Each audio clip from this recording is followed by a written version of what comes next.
بسم اللہ الرحمن الرحیم۔ مقصد حسین بائے مولوی اسحاق صاحب، ایپیسوڈ نمبر 1۔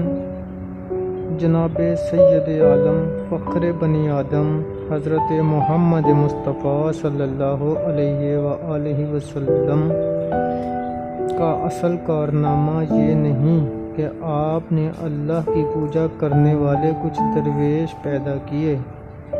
یہ کام اس سے پہلے بھی راہب لوگ کرتے رہے۔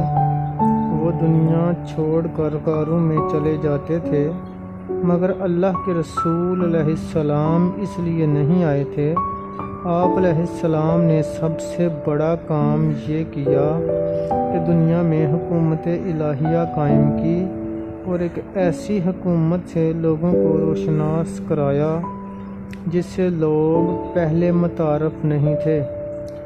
لوگ جانتے تھے کہ جو حکومت کرتے ہیں وہ بادشاہ ہوتے ہیں، ان کے محلات ہوتے ہیں، ریشمی فرش بچھے ہوتے ہیں، پہرے دار ہوتے ہیں، وہ سونے چاندی کے برتنوں میں کھانا کھاتے ہیں، ہر ماہ لاکھوں کروڑوں خرچ کرتے ہیں اور ملکی خزانہ ان کی ذاتی جاگیر ہوتی ہے۔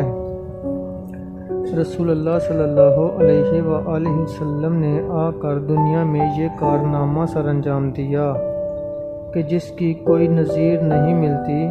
آپ علیہ السلام نے بادشاہت کو ختم کیا اور خلافت کو قائم کیا۔ آپ علیہ السلام نے ایسے لوگ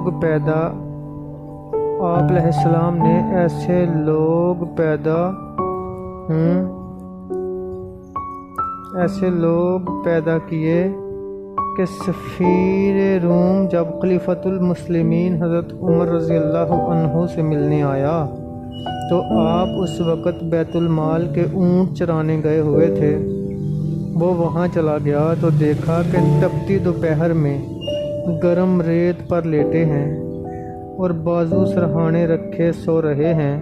وہ حیران رہ گیا کہ یہ کیسا حکمران ہے کہ جس کا کوئی پہرہ دار نہیں، کوئی دربار نہیں، لیکن ہمارے بادشاہ اس کا نام سن کر کانپتے ہیں۔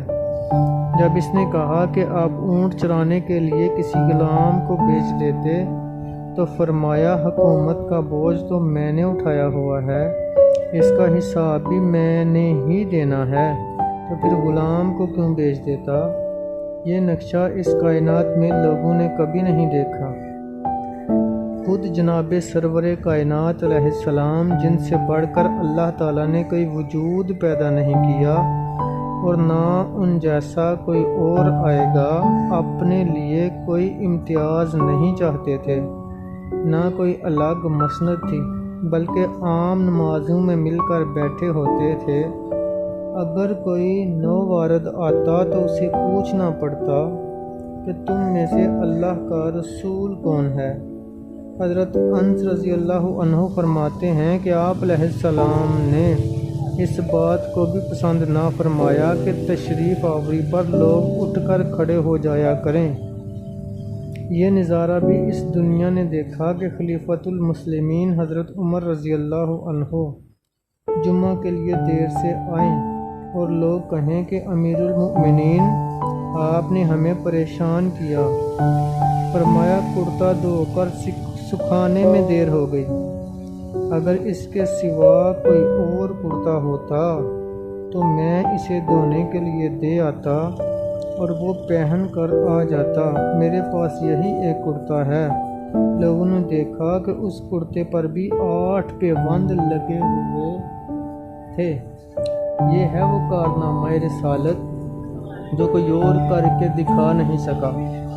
نمازیں پڑھنے والے، ریاضت کرنے والے، خشک عبادت گزار اور جوگی بہت ہوئے ہیں، انہوں نے ایسی عبادت کی، ہماری عبادت ان کے سامنے کچھ بھی نہیں، مگر سب بیکار ہے۔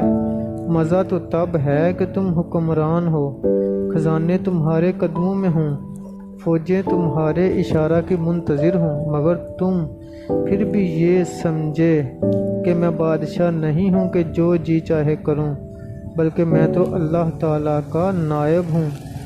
وہاں سے حکم تو آئے گا میں تو صرف نافذ کرنے والا ہوں۔ میں مسلمان امت کا خادم ہوں اور ان کے نمائندہ کے طور پر ان کے مشورہ کے بغیر کچھ نہیں کروں گا۔